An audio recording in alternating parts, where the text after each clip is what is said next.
मालिक को प्रणाम। सभी अभ्यासी भाई बहनों को नमस्कार।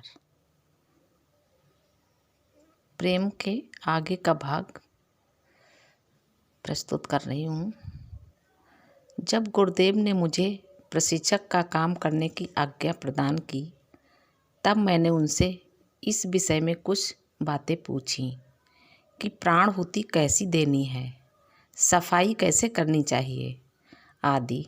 उन्होंने मुझे कुछ बातें और काम करने की विधि बताई।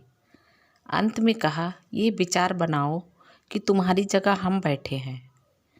अगर ज़रूरत महसूस हो तो ये भी कल्पना करो कि तुम्हारे चेहरे पर दाढ़ी है और तुम हमारे जैसे ही हो।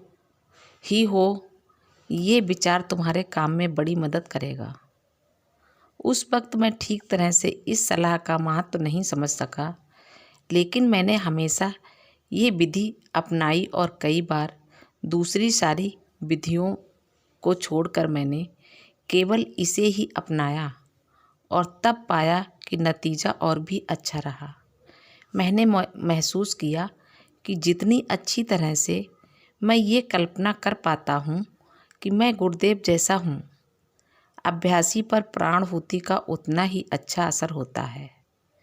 कभी कभी मैं वहाँ बिल्कुल नहीं होता, केवल गुरुदेव ही मौजूद होते हैं। ऐसे मौक़ों पर सिटिंग लेने वाले अभ्यासी का सबसे ज़्यादा फ़ायदा होता है। वह बताता है कि उसे असीम शांति महसूस हुई और बहुत अच्छा लगा।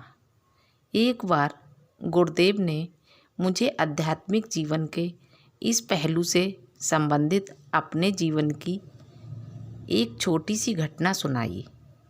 एक बार वे नहाने के लिए तैयार होकर कुएं से पानी खींचने जा रहे थे।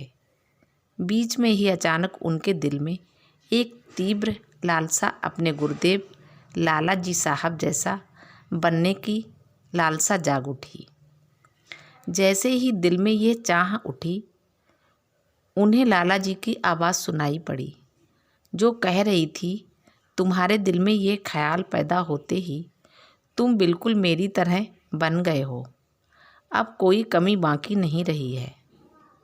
एक बार गुरुदेव ने लाला जी महाराज के प्रति उनके एक शिष्य के प्रेम का किस्सा सुनाया। उन्होंने बताया कि उसका प्यार बहुत ही ऊंची किस्म का था। देखो, वैसी मोहब्बत हमने बहुत कम देखी है। उसे लाला जी की ज़रूरतों का इतना ख्याल रहता कि लाला जी खुद आश्चर्य किया करते थे। एक बार लाला जी कचहरी के काम में लगे हुए थे। दोपहर का समय था और लाला जी के मन में अचानक कॉफ़ी पीने की इच्छा पैदा हो गई। अब तुम तो जानते ही हो कि इन इलाकों में आजकल भी कॉफ़ी बहुत कम पी जाती है। उस ज़माने में तो इसका चलन और भी कम था। लेकिन इच्छा उठने के थोड़ी देर बाद ही लाला जी ने देखा कि वह शिष्य उनसे मिलने कचहरी में चला आ रहा है। वह लाला जी के लिए कॉफ़ी लेकर आया था।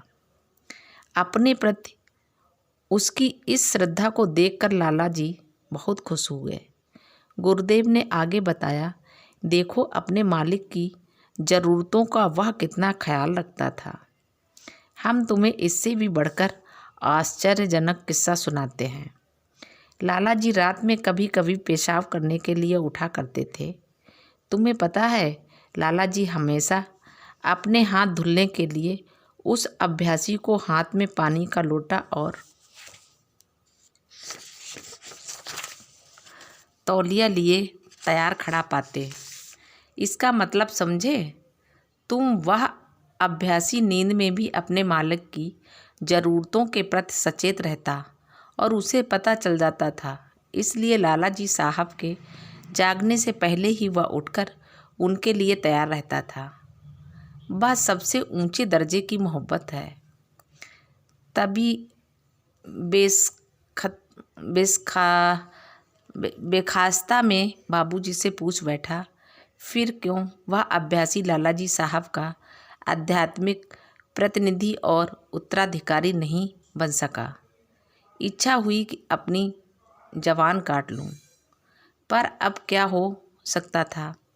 सवाल तो पूछ चुका था और अपनी उस बदतमीजी के लिए सख्त सज़ा पाने के लिए मैं तैयार था। लेकिन मालिक मुस्कुराकर कहने लगे, जानते हो, जलती शम्मा पर तो हर परवाना मिटने के लिए तैयार होता है, परंतु ऐसे परवाने बिरले होते हैं जो बुझी शम्मा पर मर मिटे।